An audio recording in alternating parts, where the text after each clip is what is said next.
So,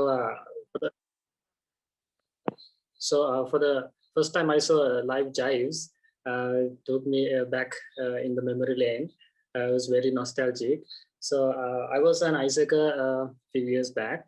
My entity was Isaac in user of Peradenia, Isaac in Candy, and I started myself as a member, and then I worked on few projects. Then I became the LCVP, and after that I started working in Asia Pacific Conference in 2018 as a showcasing team member and also a opening ceremony OZ member.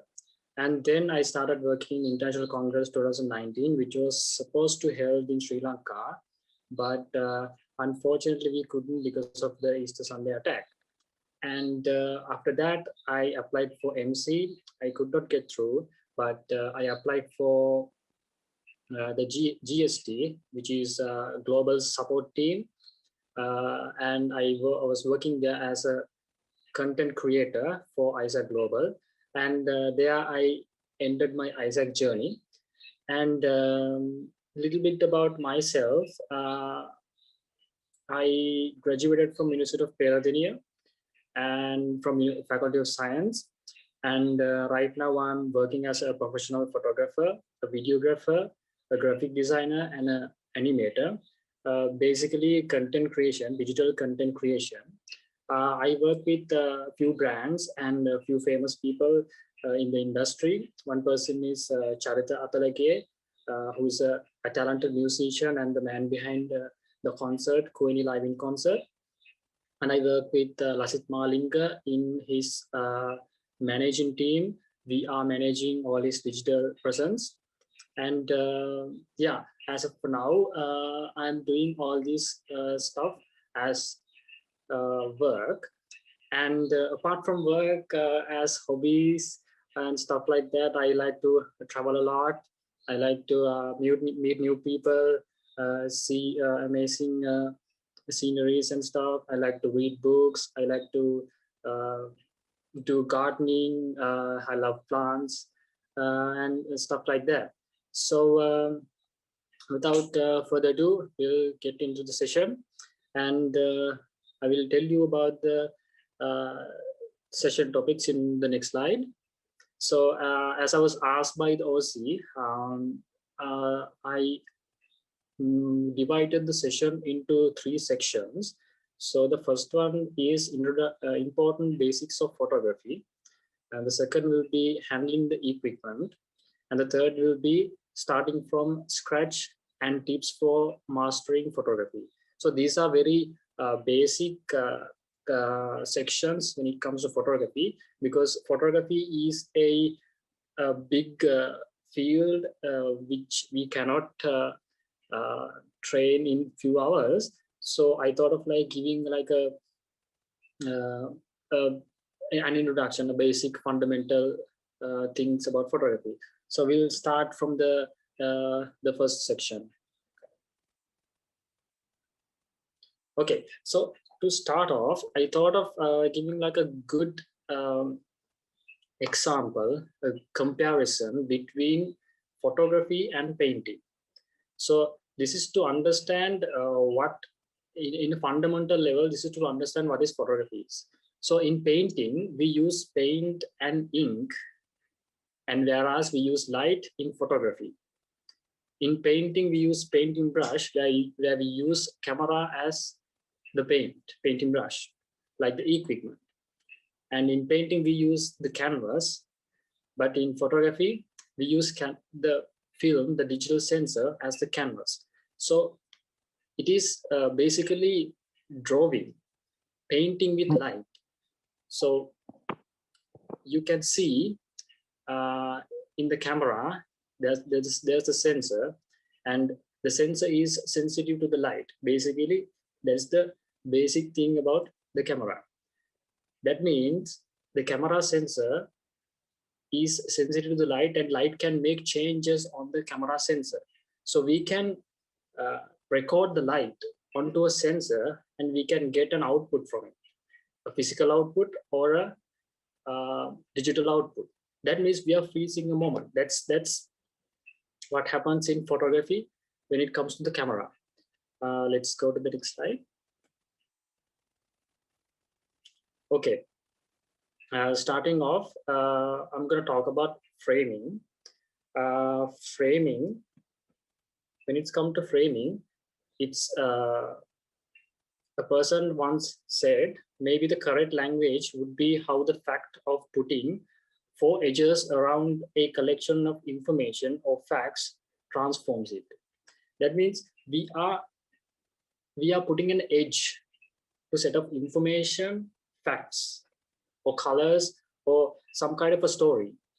So we are putting that inside a frame. Let's move on. Okay, these are very simple techniques when it comes to framing. First one is moving in. You are moving towards the subject. That means you are able to take out the unnecessary things around the subject, and you get close to the subject. These things may seem like very simple, but when you apply these things, when you practice these things, it does a lot. Moving on. The next one is zooming in. So this is a little bit like moving in, but it's a bit different. We are using the lens to zoom in towards the object. So when you zoom in, there's an effect that happens to the frame. The angle of view get narrowed down to the subject. So if you can zoom in and both zoom in and move in towards your subject, you can see that the background get blurred and there's more focus onto the subject that you are looking at. Moving on.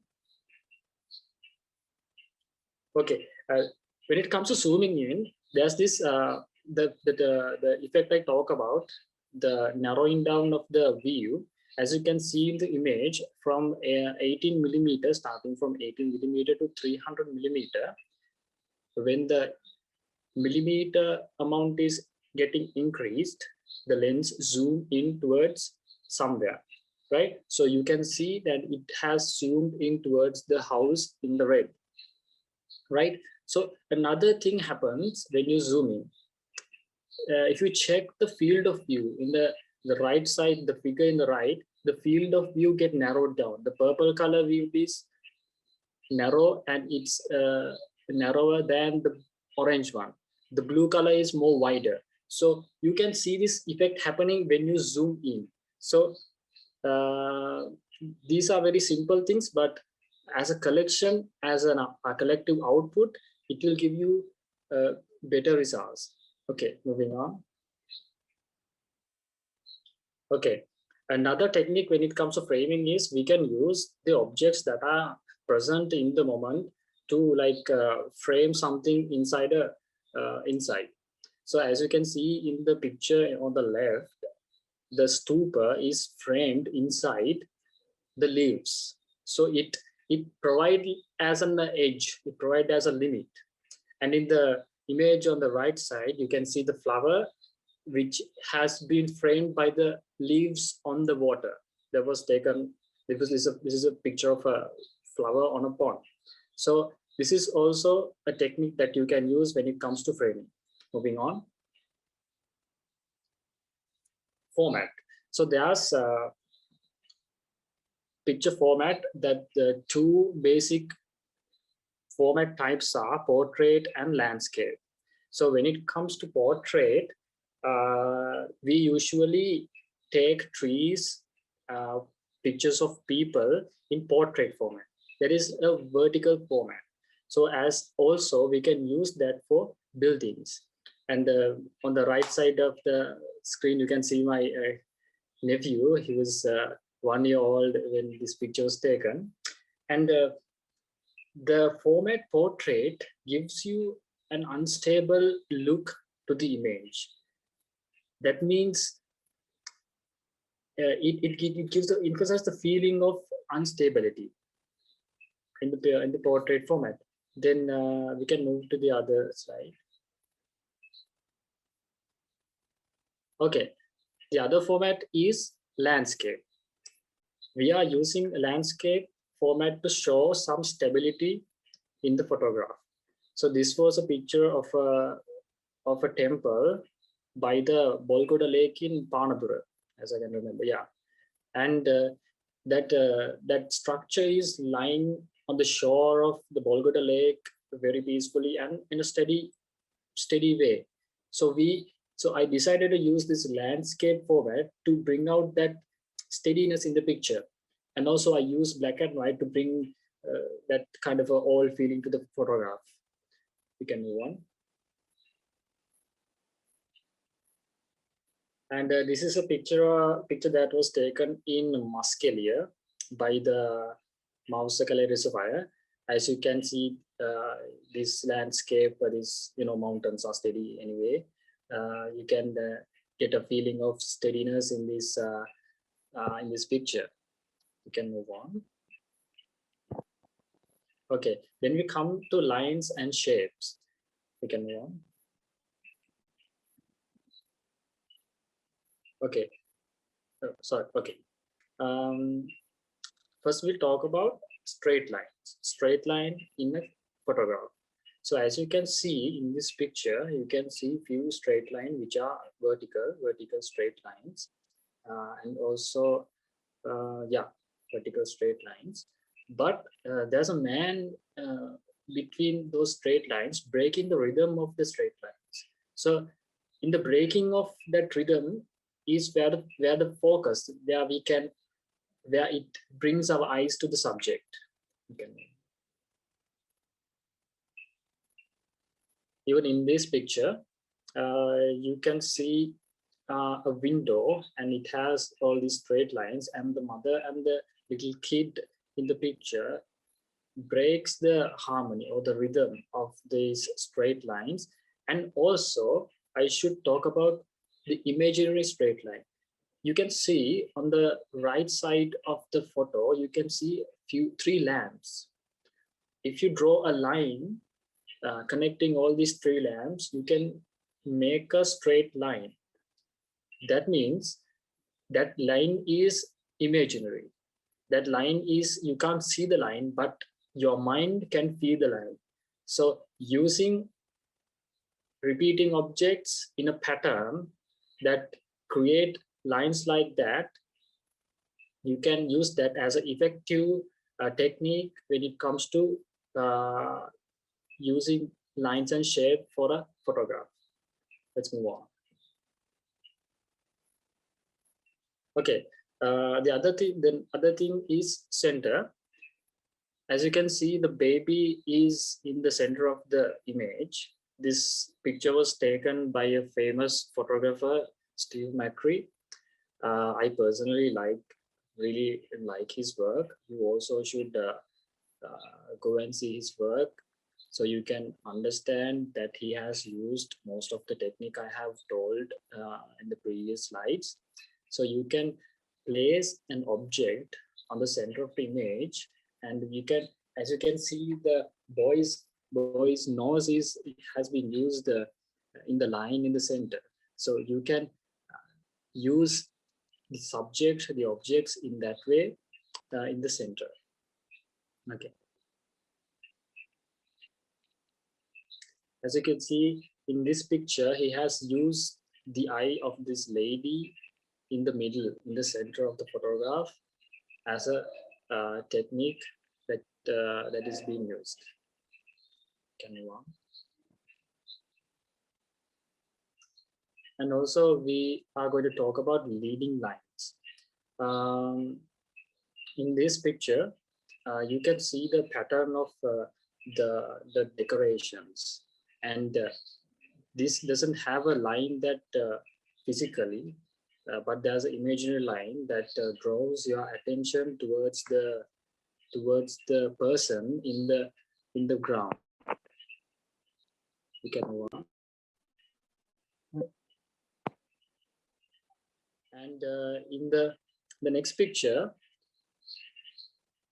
you can see the rails as straight lines. No, not as straight lines, but leading lines towards a subject, and it lead your focus, your eye towards the light green area you can see in the middle of the picture. This was taken in Great Western Railway Station, near the Great Western Railway Station. It was very early in the morning. As you can see, the light, the green light, the blue sky, the greens of the field in the picture. So these lines you can use to lead the viewers' attention, or the focus to an area. I wish a man or let's say a train would be there in where the lines are meeting, so you can place a subject where the lines meet, imaginarily or physically, and draw the attention of the viewer to the subject. Okay, moving on. As you can see, even in this picture, there are a lot of leading lines towards this. There's a man on the platform at the end of the train. This was taken in Kandy railway station. I think I was going to the university in the morning, and I stumbled upon this place. And yeah, like, and yeah, like when you on the run, when you're going to work, or when you're going to school, or when you're going to university, you can spot on these phenomena, and you can, if you have realized these are the leading lines, these are the subjects, these are the colors and stuff, you can you can take photos and document all this stuff. Okay, moving on. This is a really good example of leading lines. This one also done by the famous photographer Stephen McCree, and not like my pictures, but this is perfectly, the leading line technique is perfectly used to draw the attention to the person who's holding the umbrella. And the amazing part of this moment is that all the leading lines go and stop near his neck. And this moment, after milliseconds after this moment, it won't be the same. He might take the next step towards the camera, but see how this moment has the value of this moment, how special this moment was. We can move on. Okay,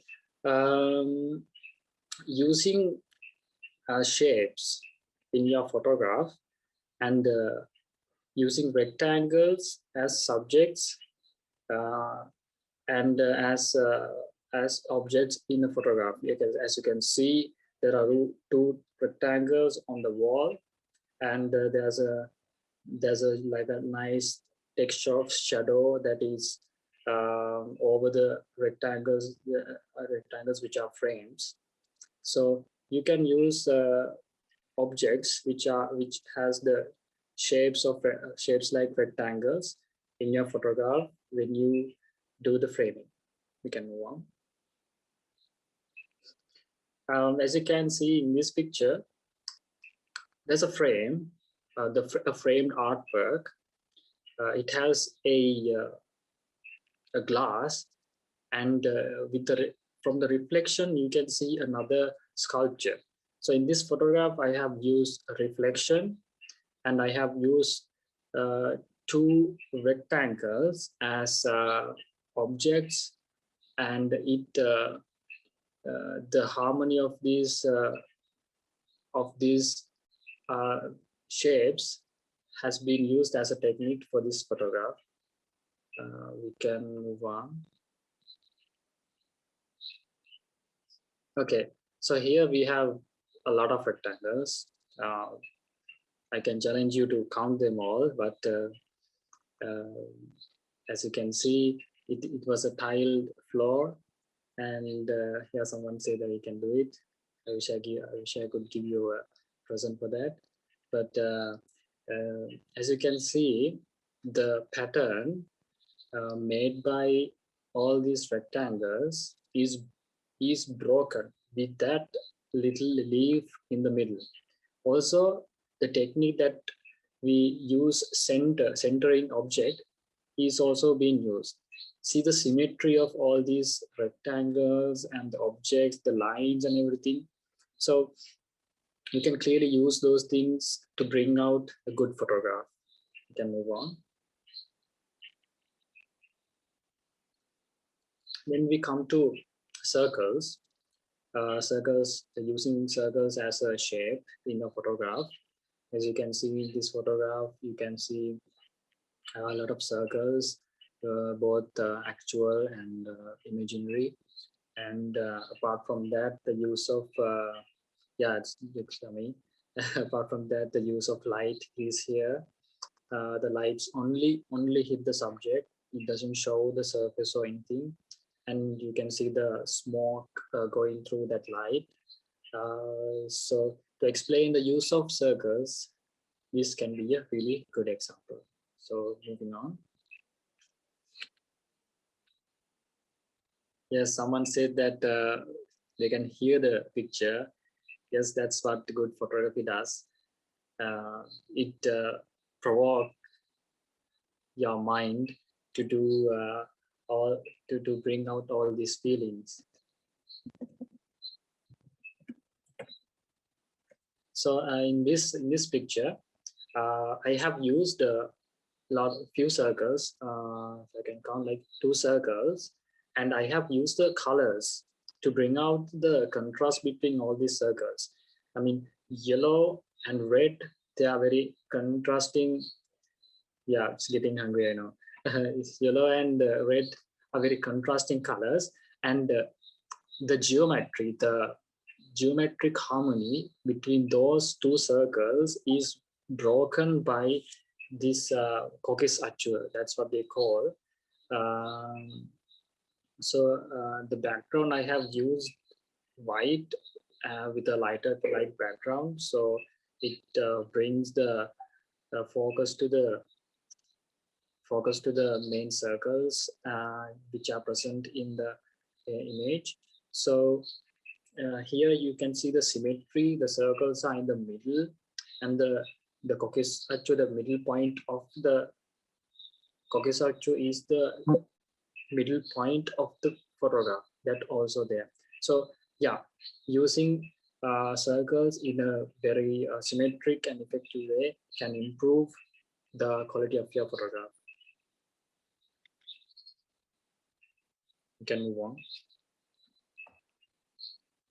Okay, this particular picture was a picture that I got an award for, and in this picture there's 2 circles. There's 2 like a dish objects, and we can see a few rectangles, a box. They are the next to the fisherman, and this was taken from a higher angle, and the rhythm that it makes, the rhythm between all these circles and the boxes, the rectangles, is what make this photograph good looking when it comes to using the objects. You can move on.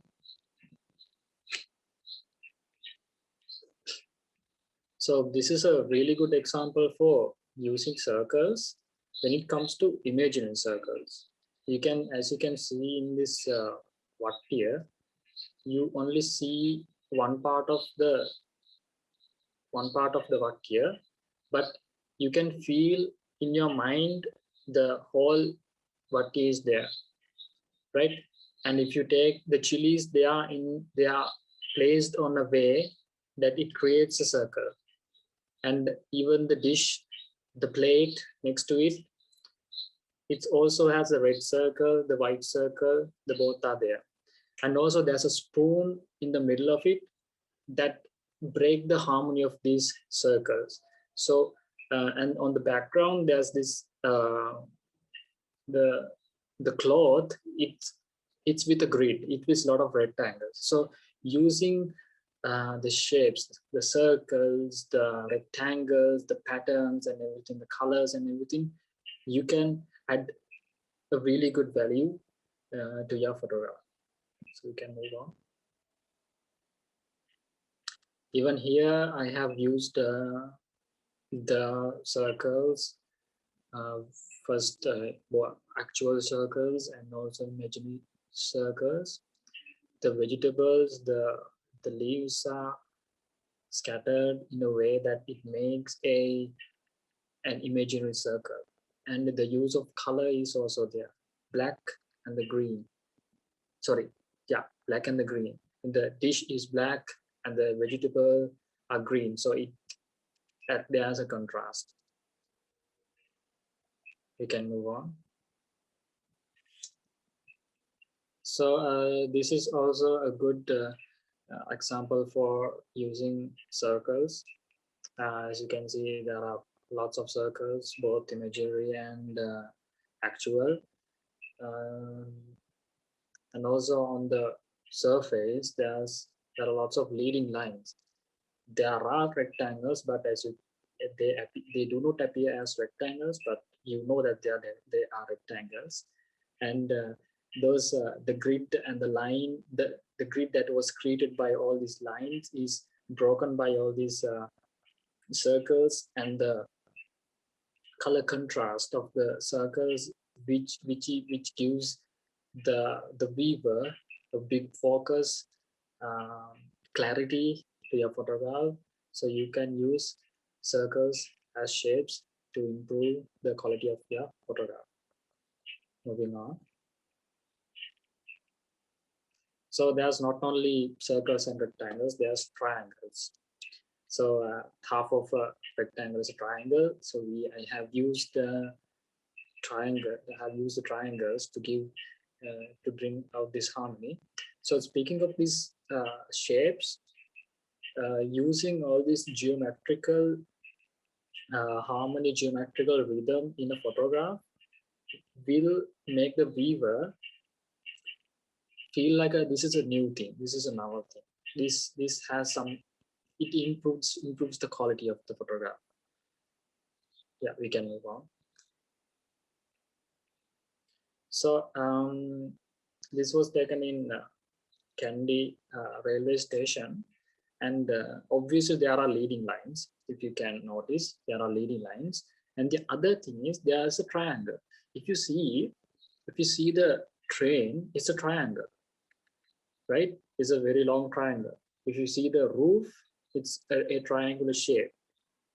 And also the yellow line on the floor, there are leading lines. The train itself has leading lines. The pattern of the poles of the structure, they are leading lines. It's an imaging line.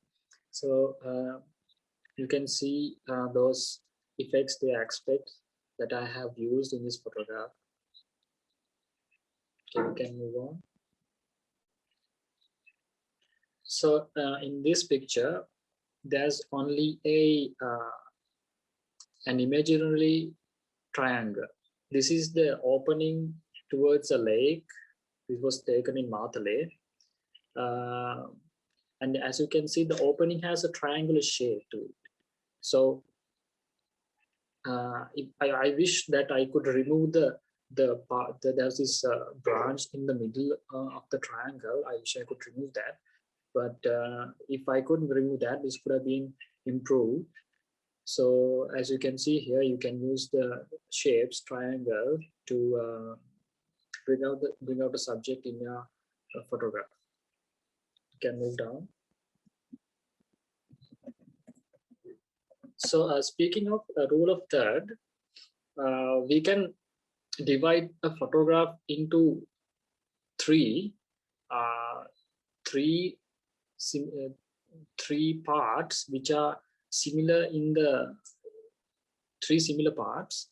We can use that in landscape photography. So the sky is in one part, the middle part is where the sea, the land part, and on the right bottom part is it's like a grass. So this was taken by that photographer Steve McCree, and you can divide your landscape photo in this manner into similar sections, and you can place your subjects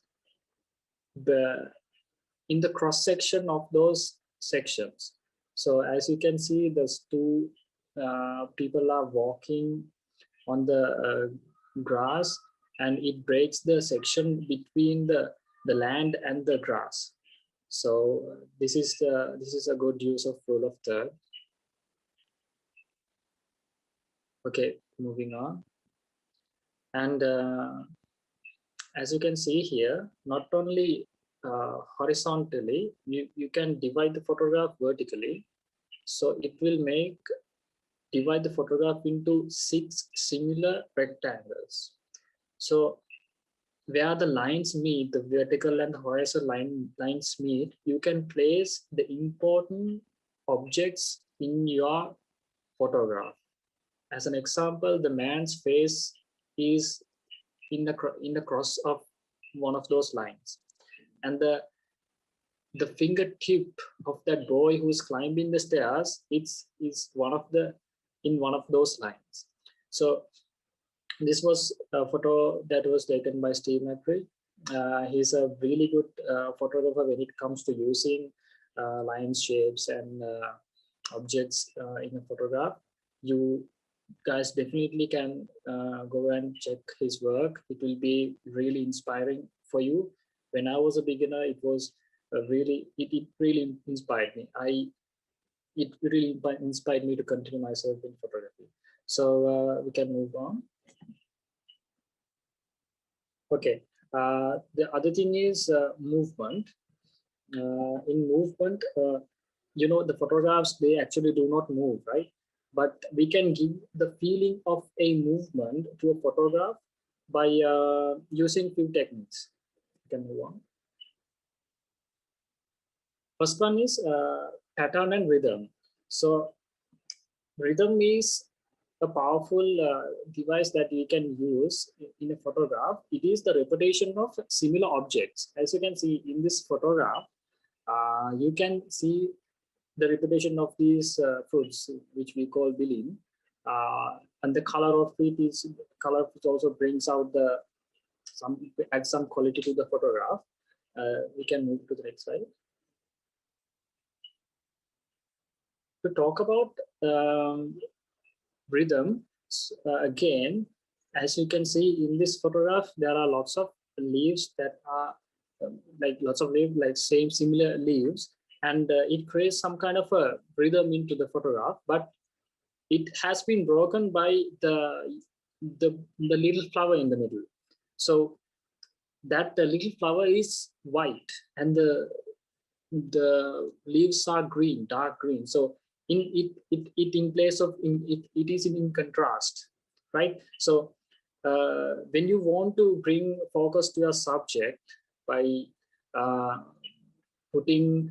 using a pattern or a rhythm, also you can use the color of the subject. You can move on. All right. Here you can see a repetition in the background, which are lights, and the pattern. I was talking about rhythm in the last two photographs. When it comes to pattern is when you can understand you can predict the pattern, the rhythm, the repetition. You can predict it. You can understand the curvy lines of the lights in the background going away from the frame. You can predict it. You can see it in your mind. So to show a movement inside a photograph, we can use rhythm and the pattern using this technique. Okay, we can move on.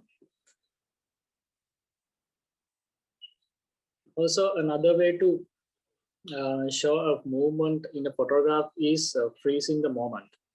As you can see in this photograph, you can see the water drops frozen in the air, and one water drop is hitting on the surface, and it gives this visual feeling of movement, right?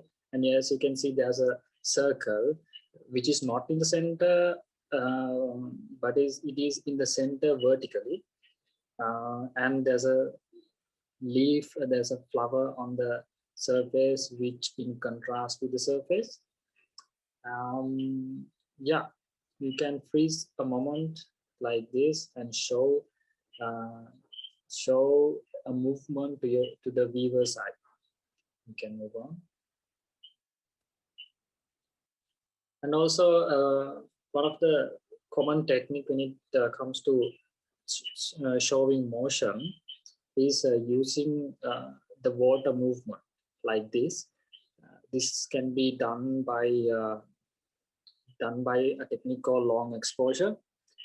We keep open the sensor of the camera for quite a long time, and it record the movement of the water. If there's an object that is moving, it records the movement.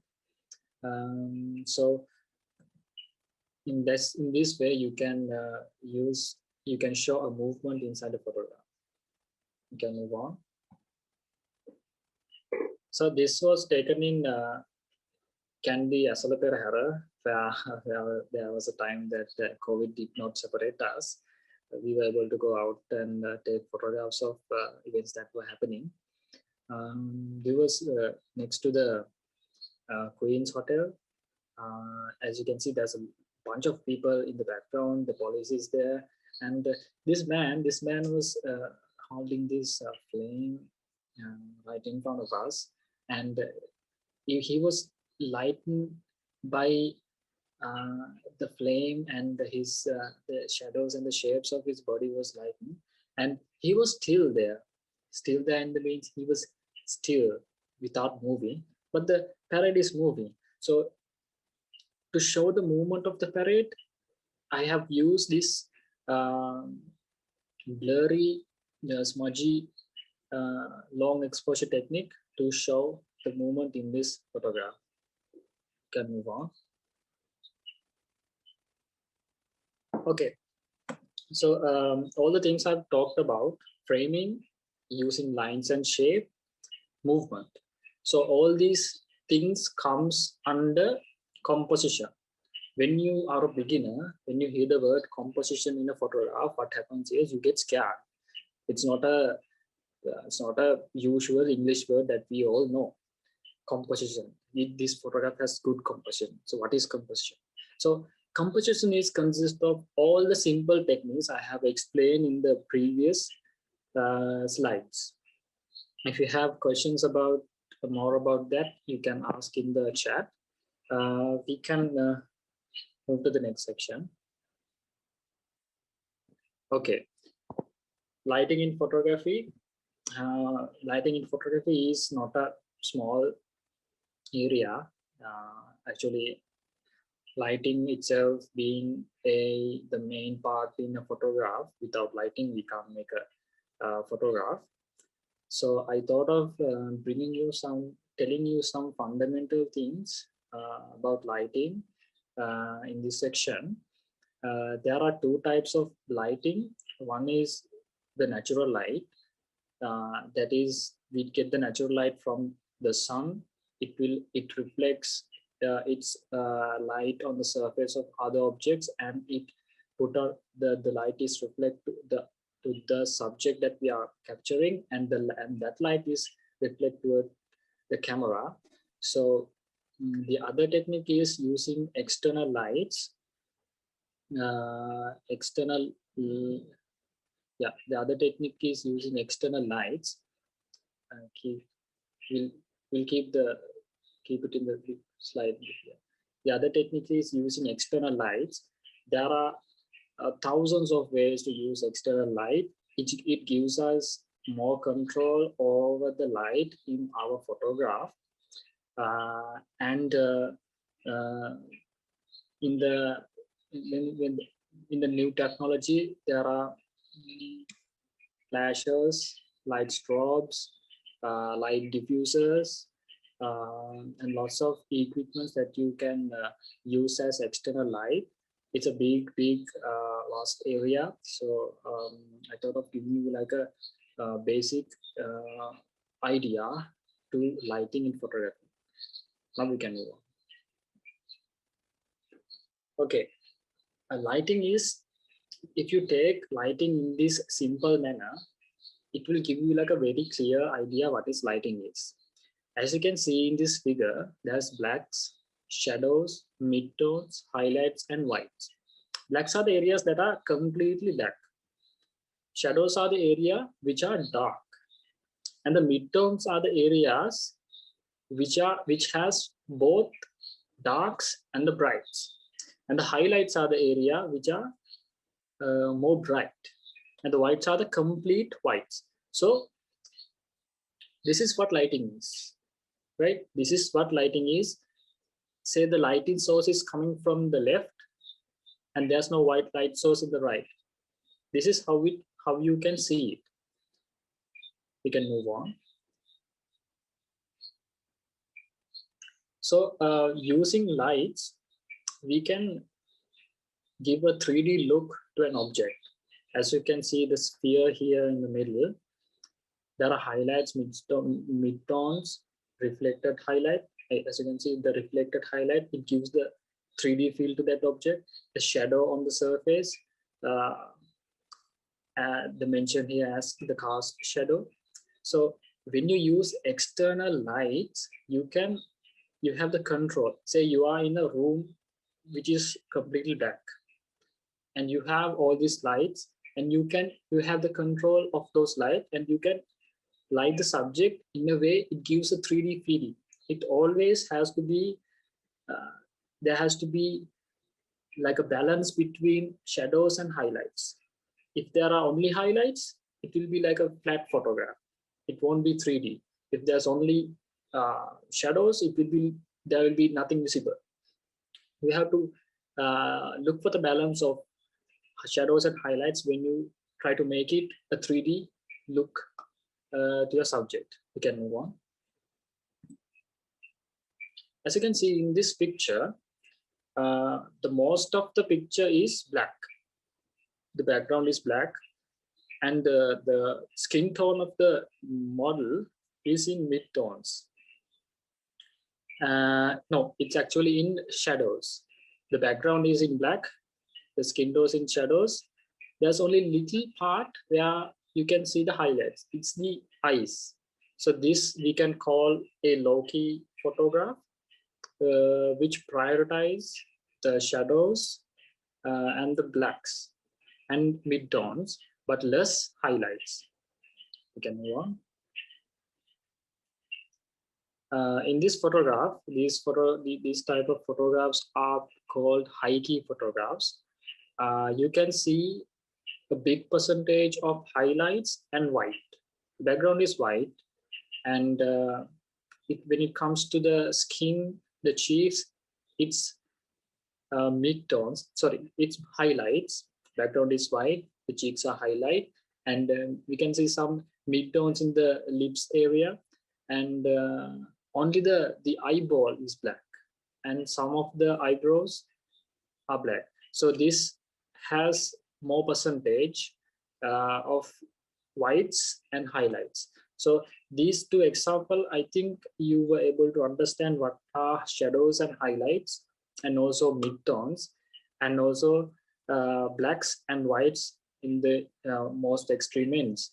So this knowledge will help you to understand more about lighting. When say you are lighting a subject and you are using external lights, so you can, if you have the idea of shadows and highlight, you can make the object a 3D look or a more darker look, more brighter look in that way.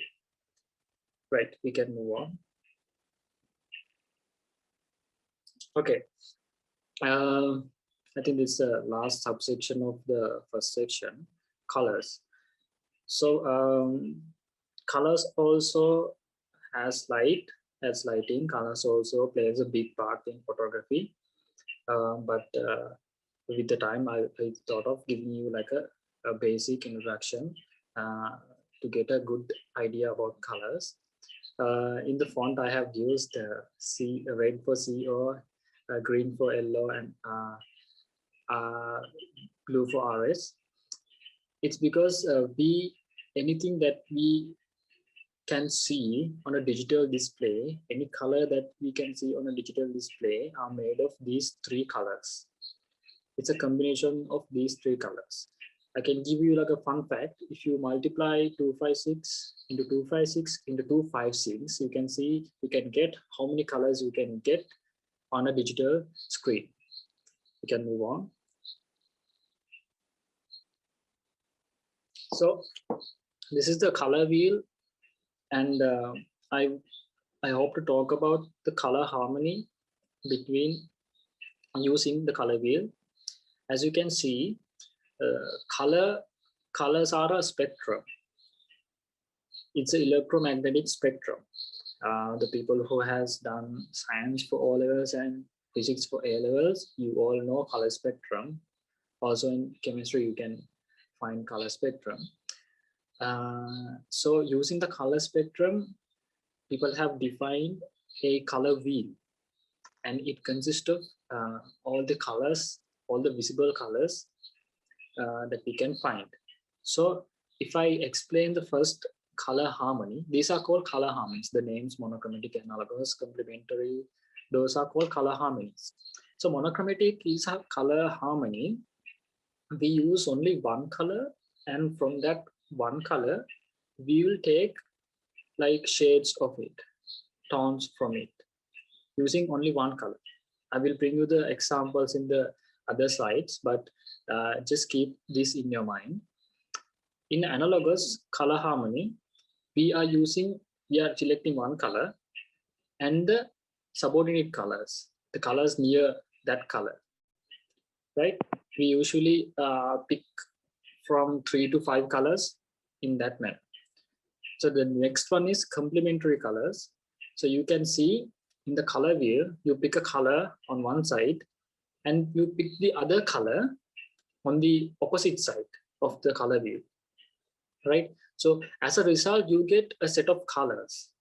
Why we use these techniques are when you carefully pick those colors and use those colors in a photograph, it is really, it has good appeal to your eye, to a viewer's eye, right? If you want to bring contrast in a color, you use complementary. You can use complementary color harmony. You can pick a color, and you can pick that color. We use that color for the subject, and you can pick the opposite color to the background. So the subject appears in a very contrasting way in the photograph. So that is how we can use colors in a photograph to bring out bring out a good quality. As you can see, the fourth figure in this figure, it's split complementary color. So you know complementary color harmony, and what happens in split complementary is you pick a color, you take the opposite color from that color, particular color in the color wheel, and you don't take that color but the subordinate colors, but the colors that are near it. So that is split complementary. So the next one is triad color harmony. That in there you can, what happens is you pick colors in the wheel with an angle of 120. That's a little bit of math, but as you can see in the figure, you can easily understand how the colors are being picked. And you can, with that knowledge, you can understand the last figure in this color harmony figures. So I will give you some examples in the next slide. Okay. Talking about tints, shades, and tones. So as I told you, in the monochromatic color scheme, we first pick a color and we make colors out of that color. So we pick a color, we call it the base color. When you add black percentage to it, we can get shades out of it. As you can see, if you add 20%, 40%, 60, and I think it's 80 of black to the base color, we can take different shades. And tones are in the same way.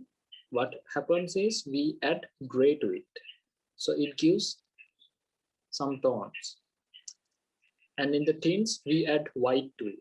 So what has been added here is blacks, grays, and whites in different percentages. And this is only one color here. If you see a lot of color here, it's not right. This is only one color here. What are here is there's shades, tones, and tints. Get more to the next slide.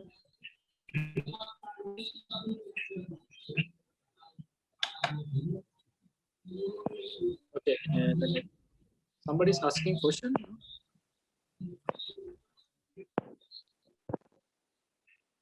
Okay. The next slide, you can see I have given example for the monochromatic color scheme, color harmony. As you can see in the first picture, only one color with a lot of shades and tones has been used. And if you can see, it gives you a feeling of very peaceful feeling, very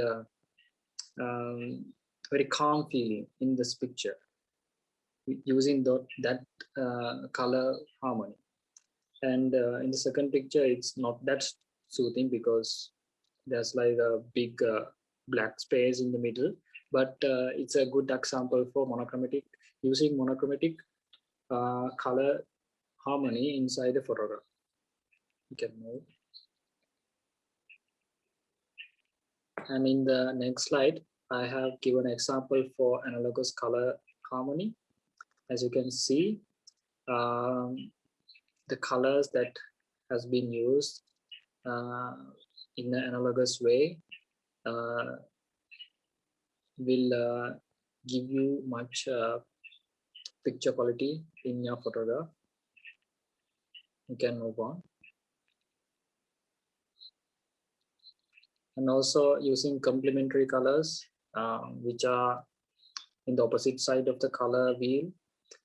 In the first picture, it's a very contrasting color. Those colors, collide with each other, the yellows and the purples. And in the right side of the slide, you can see orange and teal color harmony. That color harmony has been used in many films. If you can see Joker, if you have seen Joker, this color harmony has been used in a lot of ways. It's a really good color harmony that we can use any visual representation, a photograph, a video, a graphic design, a painting, even a hologram or something. So yeah, we can move on. Okay, so I talked about composition, lighting, and colors in the previous slides.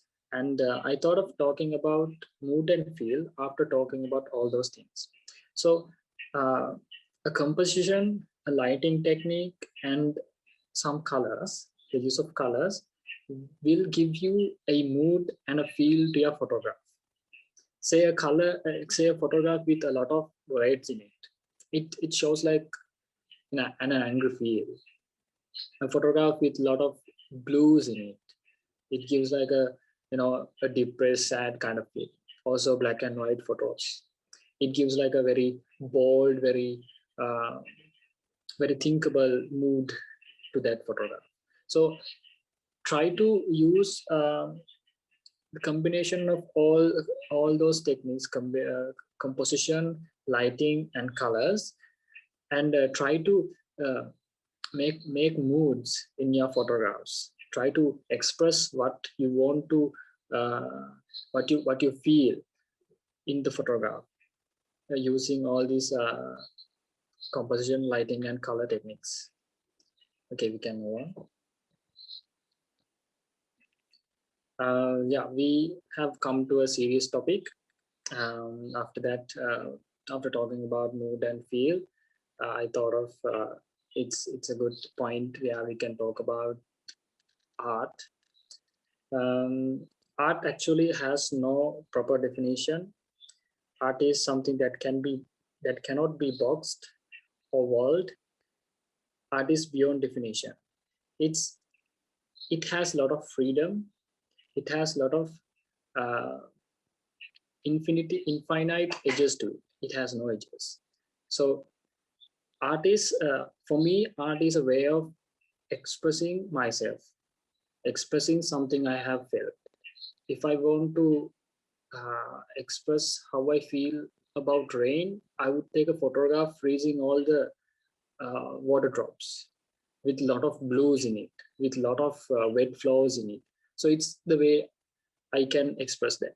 So think about these things and go through photographs and try to see what you feel in those photographs, what the photographer is trying to make you feel. So yeah, we can move to the next section. So handling the equipment, that was our second section in this session. When it comes to handling the equipment, in my experience, the advice I can give you is it totally depends on the photography type that you are doing. So I have picked 3 photography types. The first one is in the next slide. Landscape photography. So let's take landscape photography. It's a type of photography, and if you want to pursue yourself in landscape photography, if you want to take landscape photography, you should know what kind of equipment you should have in your gear set. That's one thing is a tripod. First basic thing is a camera and a lens, something that can make a photograph out of it. A phone can be used, digital DSLR can be used, and particularly in landscape photography, we use a tripod because in the top picture, the cityscape, as you can see, the clouds are like smudgy. You can feel a movement in that.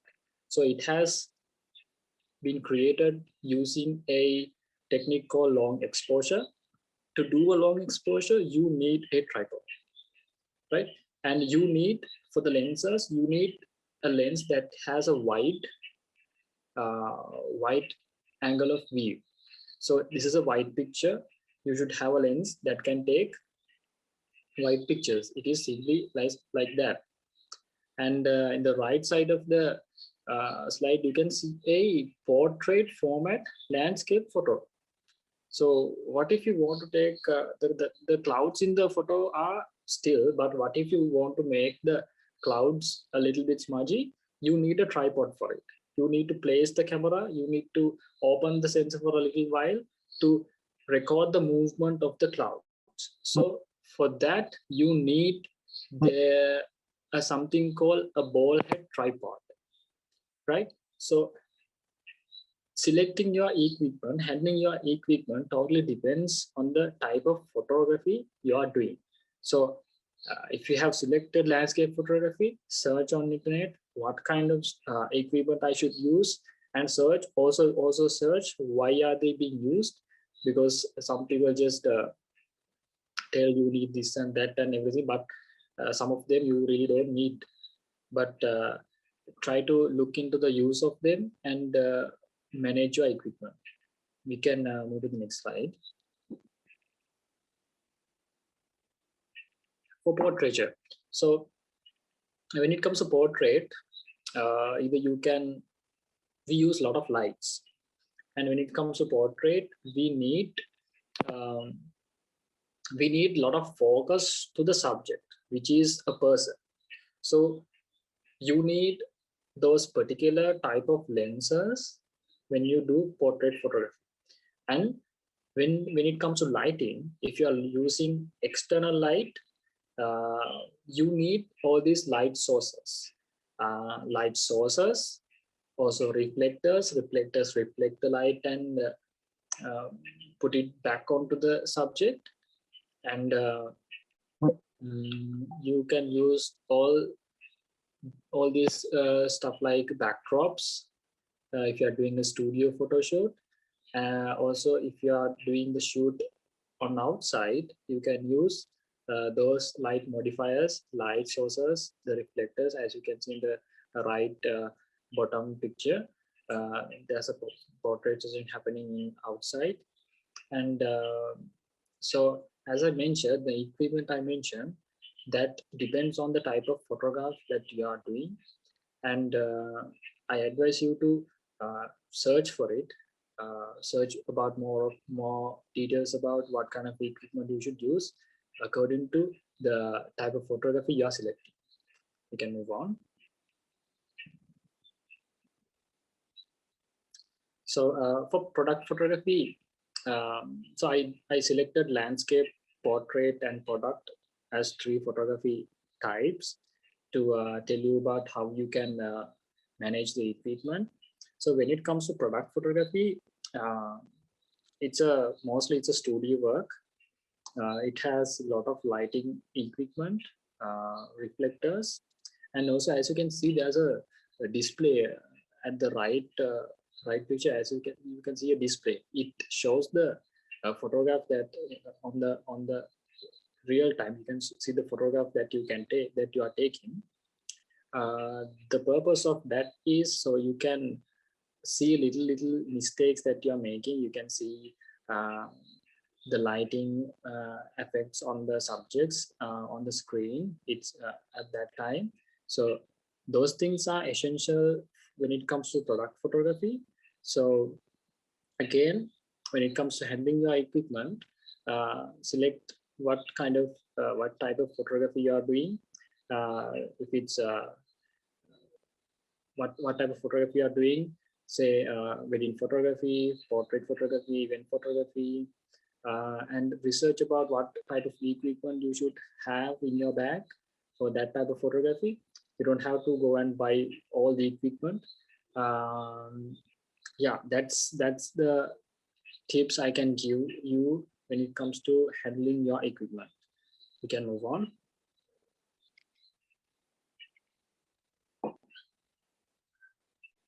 So the last part of the session will be starting from scratch and tips for mastering photography. So all these tips are based on my experience. That is actually what I can tell from what I have gone through. I hope these things will be helpful. So my first advice or the tip is for you to start small, because it's when you go through a process with baby steps, little steps, it act as a really good foundation for your knowledge. Like I can show you. This is the first camera I used. It's a little point and shoot camera. That was the camera I started photography with. That was all at that time. It was a hobby. I used to take lots of photos, and people were like, "Okay, you have some eye. The photos are really good." So I kept myself growing.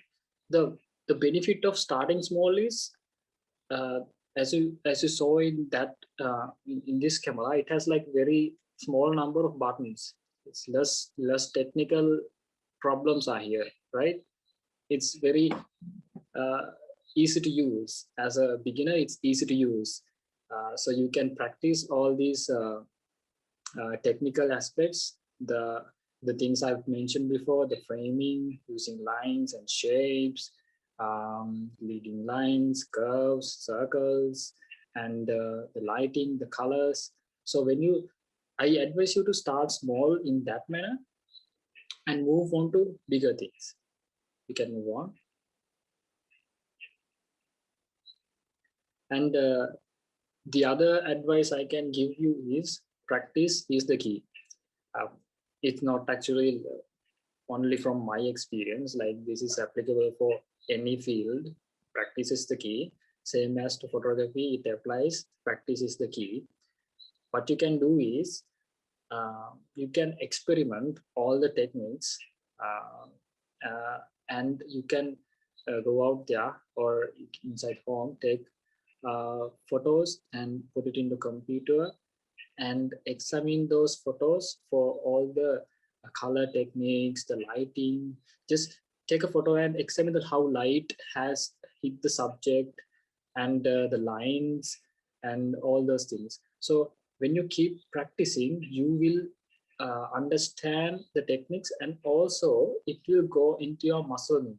There's something called muscle memory. Means there will be a point you look at something, you will understand, oh, there's a photograph, there's a good pattern there, there's a good rhythm there, I can see a good light in there, I see a good rhythm of the objects there.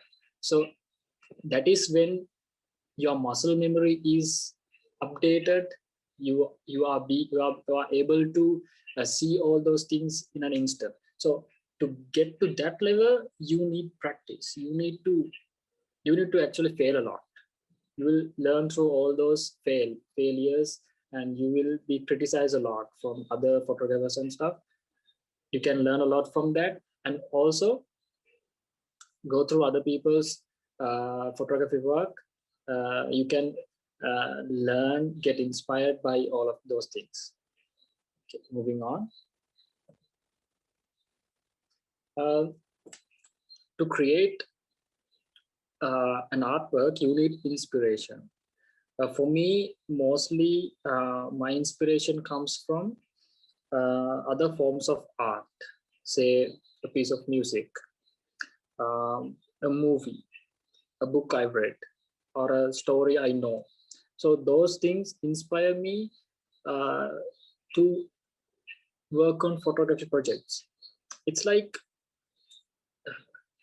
in the section of art, as I explained. What I believe is when we are trying to express something that is being stuck in your head, you can select a form of art.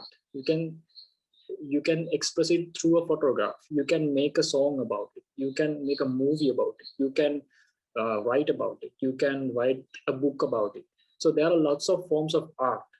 So to gain inspiration for your photography work, I advise you to look into other forms of art.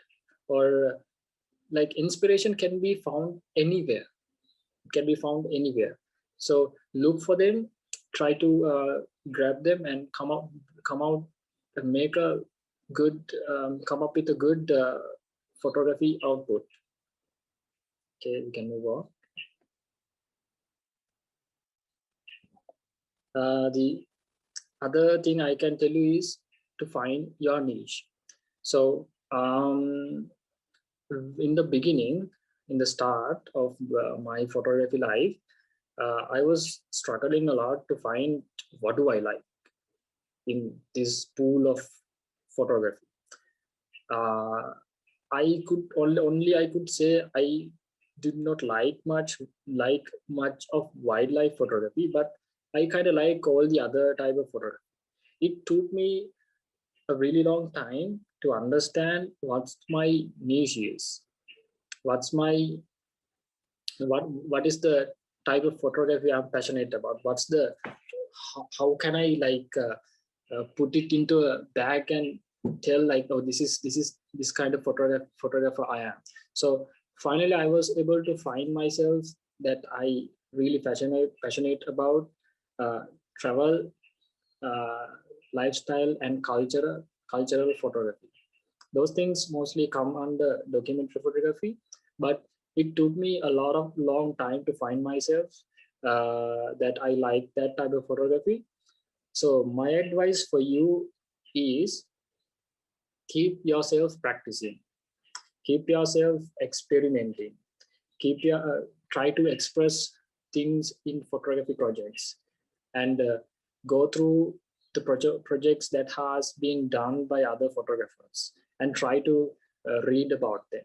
So eventually it takes time. Eventually after some time you will understand, okay, this is the niche that I want to work on. So this has happened to most of the successful photographers. So there are photographers there that only do black and white photography. There are photographers who only do portrait photography. There are photographers who only do documentary, that are only doing wildlife photography. So they have found their niche. If you have found their niche, there's something that there's a lot of things that you can give to that niche. There's a lot of good output that you can bring from that type because you are passionate about that. So if you want be an expert in a type of photography, you can keep practicing, examine your work, and try to find what you like in that work. So yeah, we can move on. The last thing I should tell you is that you are not perfect. There will be thousands of photographers who are better than you. There will be thousands of photographers who are not better than you. So keep that attitude inside you, because you need to stay mentally strong if you are keep doing a profession like photography for any other profession. So don't ever let yourself down thinking that my work is bad. Always understand you are in the middle. There are better photographers, there are worse photographers, but you are in the middle and you are keep going. So that's the final advice I can give you. And if you have any questions, you can ask in the next slide. I'll be happy to answer all the questions.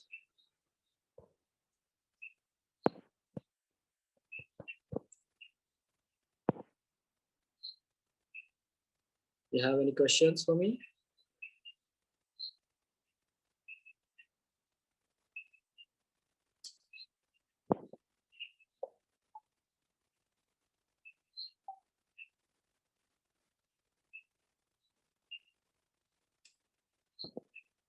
It's question time. I think it will be really effective if you. Okay, I'm getting some questions here. Okay, Chamildi from CC. Okay, wait. So I have a question. Most of the people have trend on keeping headroom. Yes, headroom in the sense the space on the top of no.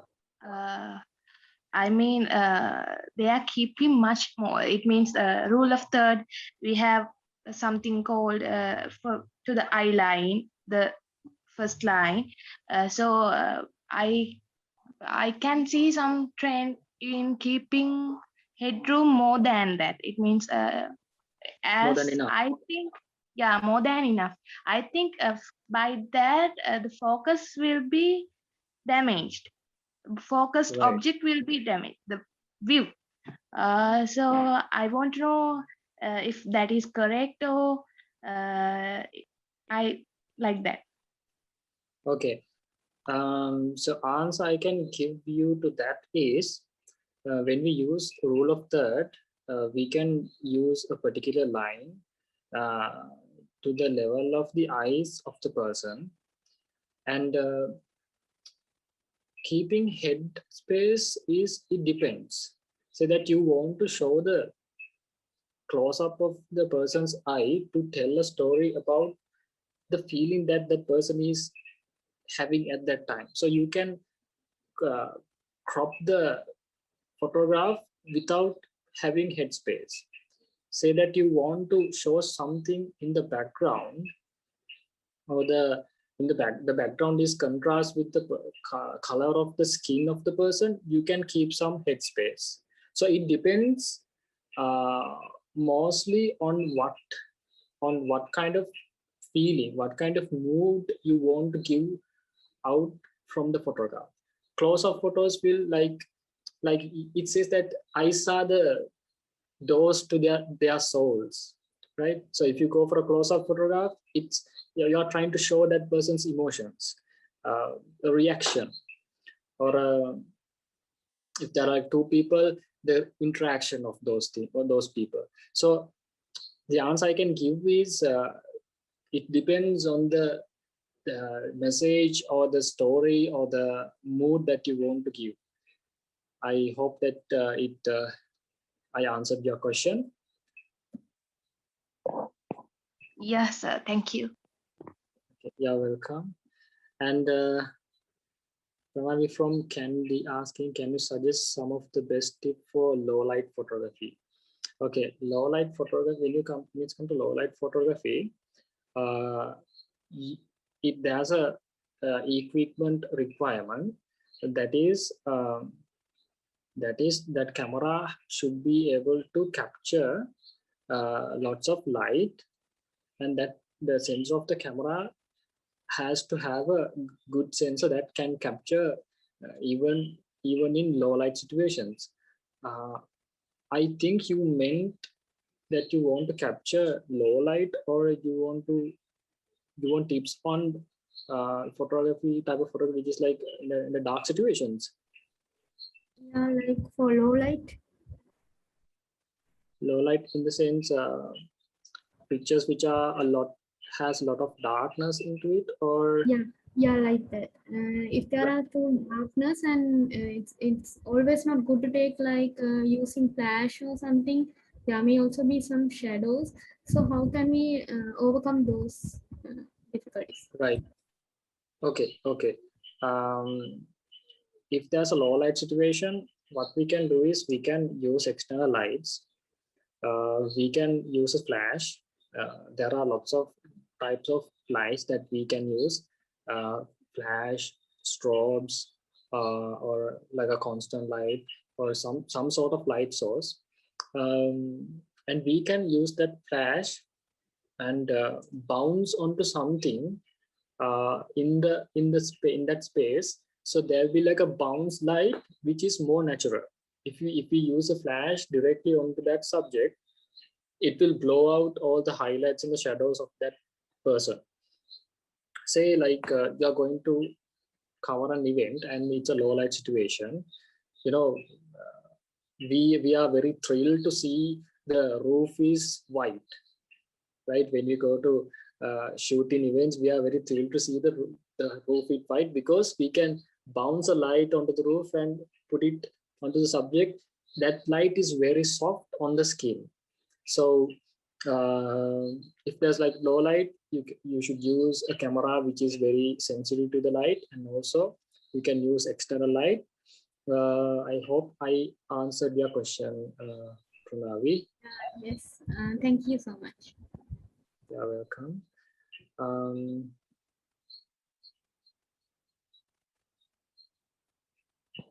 Okay, there's a good question from Nimutu from Candy. Some photos look good in both color and monochrome.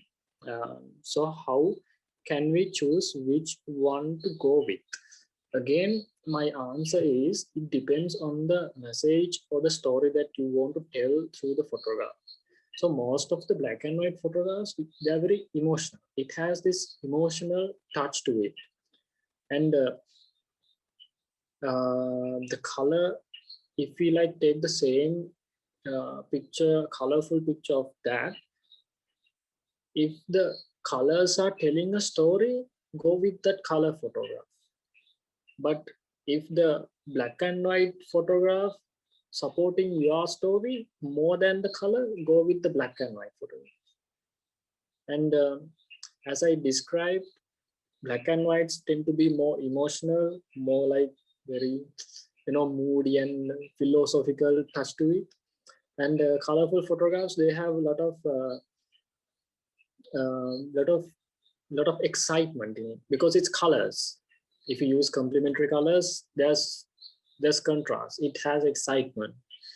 Yeah, it depends on the mood, the feeling that you are trying to explain. I hope I answered your question. You got some good answer for the question, Nimutu. And there's a question from Chetana. If you want to start photography, what is the first step and how should improve myself? As I mentioned in the slides, first step I would take is taking all these, starting small, taking baby steps. Like something you must need is a camera, any camera that can capture something, a camera with a lens, a phone, or a point and shoot camera, or a DSLR. Say that you are starting with a very high-end camera, a full frame camera. It doesn't mean that you will be, it will improve in terms of equipment, but taking small steps, baby steps, little by little, it will improve, it will put a good foundation for you to become, to improve yourself in photography. And the other thing is keep yourself practicing the framing techniques, the lighting techniques, the composition techniques, the techniques that you can use from equipment. Practice them, examine your own work, be your own judge, criticize your own work, right? So, and the other thing I can tell you is go through other photographers' work they have done, try to explain, give it an explanation from yourself. Okay, I see these kind of shapes in his photograph, I see these kind of colors in his photograph, I kind of feel this story when I see this photograph. So those are the three things I can tell you in terms when it comes to improving your photography as a beginner. I hope I answered your question, Chetana. And Amanda from CS asking, can you explain about lighting photography? As I told you, it's a really big area. Take in a simple manner. When it comes to lighting, there's natural lighting and there's artificial lighting. Natural lighting is from the sun, and the artificial lighting is from external lights. And there are a lot of techniques, depends on the photography type. A lot of lighting techniques, mostly in portrait photography. Lighting techniques are used in a big level. If you search about lighting, you can find about there's something called key light, the fill light, how intense the light is. As I said, it's a big area. Go and search about it. If you want to take a look into the lighting section, take it very simple in a way. Use one light per. You start from one light, put one light to the subject, and then another light, then another light. So take little step into that, because you might get confused if you just go and see. If you just go and see a big session of portraiture, big studio session, if you just see a studio lighting setup at once, you get all confusion. So start small, start from simple lighting techniques. There are thousands of tutors you can find on internet. Yeah, that is what I can. How can I answer your question? I hope I answered your question, Amantha, right?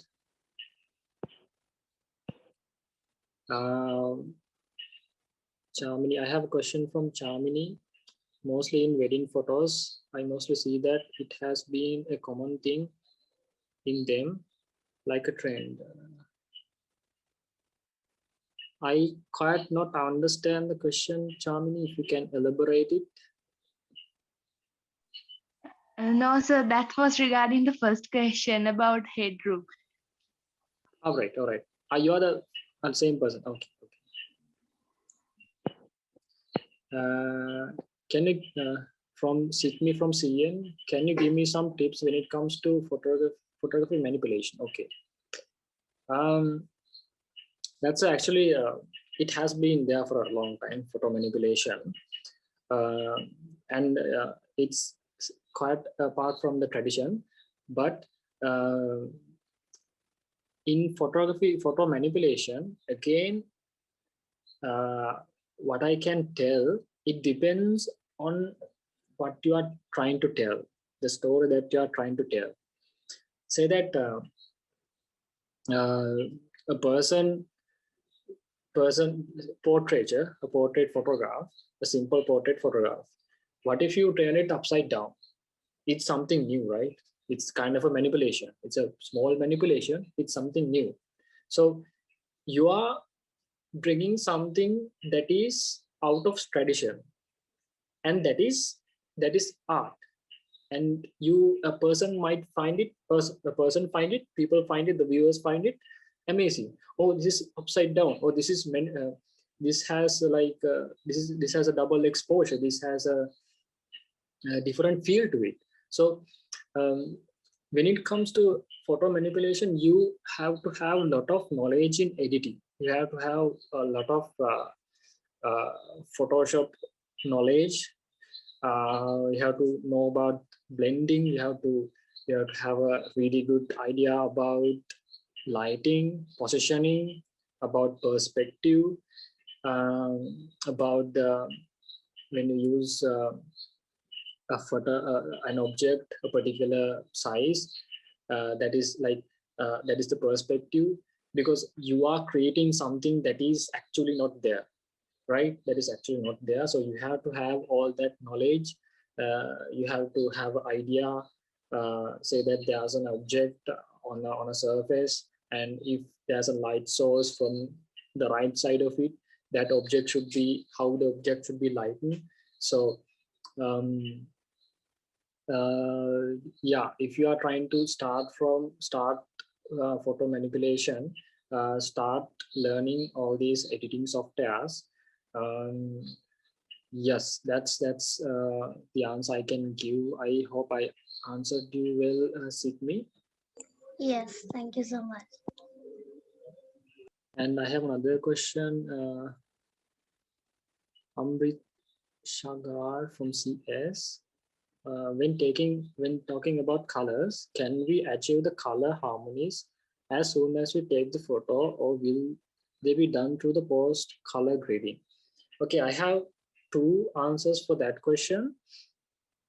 First one is either you plan the shoot first. You plan the shoot in the sense of colors.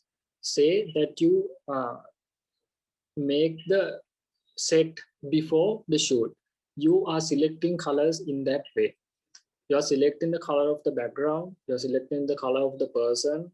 You are selecting the dress of the model. You are selecting the makeup. You are selecting how the colors of the eyebrows are. You select the type of light that you are using. So you can do that way. You can select a particular color harmony for your photography session before the shoot. And also that is fictional, sorry, that is non-fictional, that is sorry,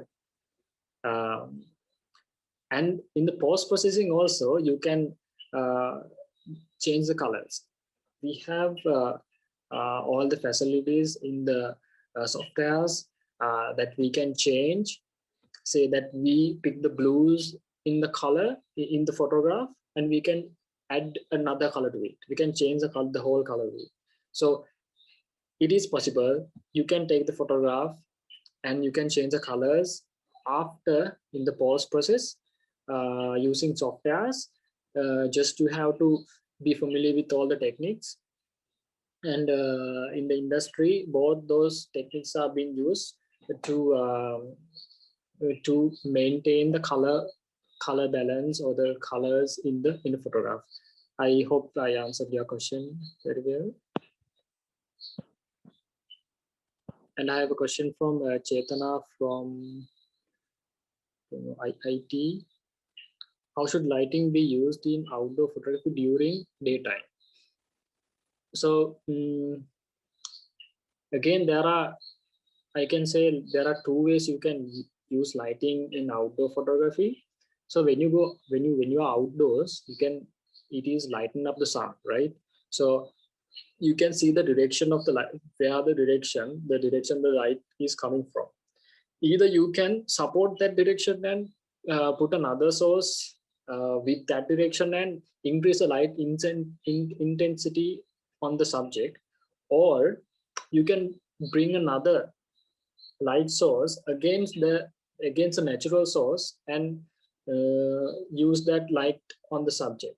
So in the first manner, it will be like a natural flow of light, but in the second manner, it will be like more dramatic because it is not real. It is not the real light on the subject, right? So also, if there's light already existing in the situation, you can use a reflector. Reflectors are like white surfaces, like those round white big things in the set. You can reflect light from the reflector and place it on to the person, onto the subject. So you can use those lighting techniques when you are doing photography outside. I hope I answered your question, Chetana. Yes, And sir. I have a question from Chamini from CC. I do want to know about color grading. The photos we saw in the presentation were originals or color graded ones, or in the color section. Those photos were taken from the internet, but so I don't know for real if they have used color grading in the photograph, if they have color graded before taking the photo, if they have decided the color before taking the photo or after taking the photo. But anyway, both ways are possible. You can select what kind of color harmony you want in the photograph before you take the photo and plan the shoot, or either you can take the photo and change the colors of the photo to enhance it after, in the post process. So when it comes to color grading, use or search about the color harmonies I have mentioned there, and use the colors to give your message. Select the color grade that you want to give your message. I hope I answered your question, Chamini. What is Sidney from CN asking question? What is your opinion on noise photography? Yeah, that's thanks for that question. That's a really good question. So people think having noise in a photograph, people think our objective is to not have noise in the photograph, right? So when you're taking a photo, you try your best to keep the noise level in a particular level, just to cut out the noise in the photograph. So what I can tell you is, it also depends on what you want to tell through the photograph. Say that you want to take a photograph to show like a vintage feeling to it, you should use noise. Noise has quite a art in the photograph. It totally depends on what you want to tell. I hope I answered you, Sidney. I have another question from Pranavi from Candy. As photo editing the most important part of photography, how could we get to know that it is necessary for our photo to be edited or not? Yeah, if the output from the camera, when you look at it, if you feel okay, I need some contrast in the photograph, I need to cut out some objects, I need to take a crop so I can go for a good composition, I can arrange these shapes, the lines in a very organized way and increase the quality of the photograph.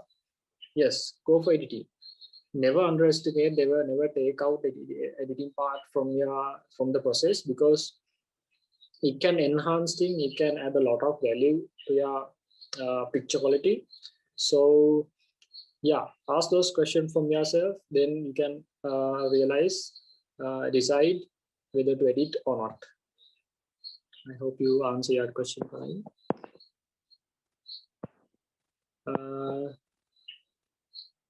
Sadurshan from CN, I have a question from Sadurshan.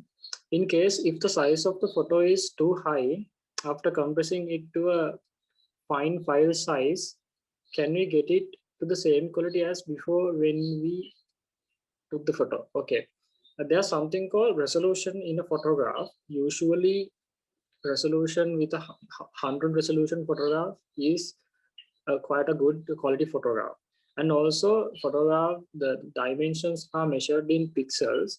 Usually if you have like a dimension with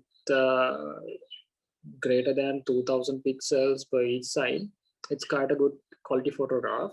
So when you're shooting, if you are shooting raw format, you will have a big size photograph.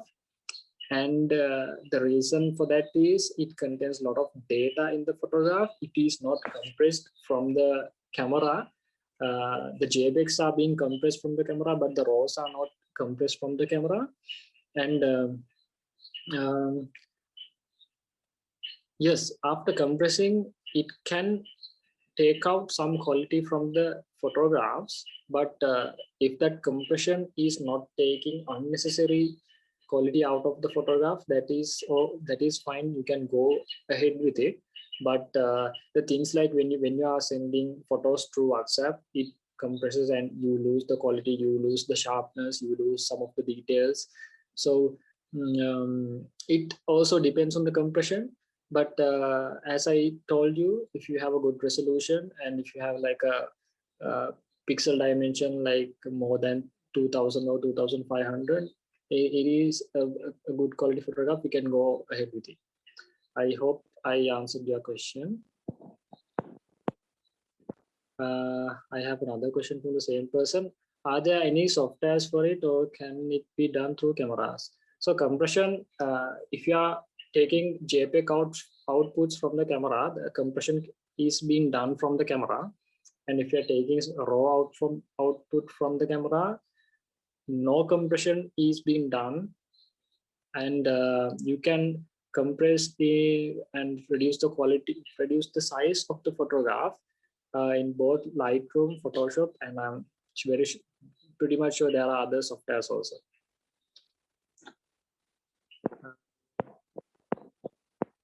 Okay, we are here at the last question. It's from Isuru from CS. What beginner camera do you recommend for both photography and videography? Okay. Usually I use Canon and Sony for videography. Nikon I don't use much because with my experience, with the knowledge I have, those brands are really good. Canon and Sony for videography. If it is a beginner, if you are a beginner, I advise you to, if you have, of course, if you have money, go for a full frame camera. But if you do not have money, go for a crop sensor camera. Sony Alpha 6500 is good if you want to start in videography. It's a crop sensor, but little bit pricey, but comparing to other cameras, it's okay. And Canon cameras are also good for videography. I cannot tell a lot of models, brand models in Canon cameras, but I can surely recommend Sony Alpha 6500 if you are beginning your videography. Sony produce some good video quality when it comes to like video format, and they have this flat format, and you can do post processing with those in a really good manner, and they are easy to use. They are very lightweight.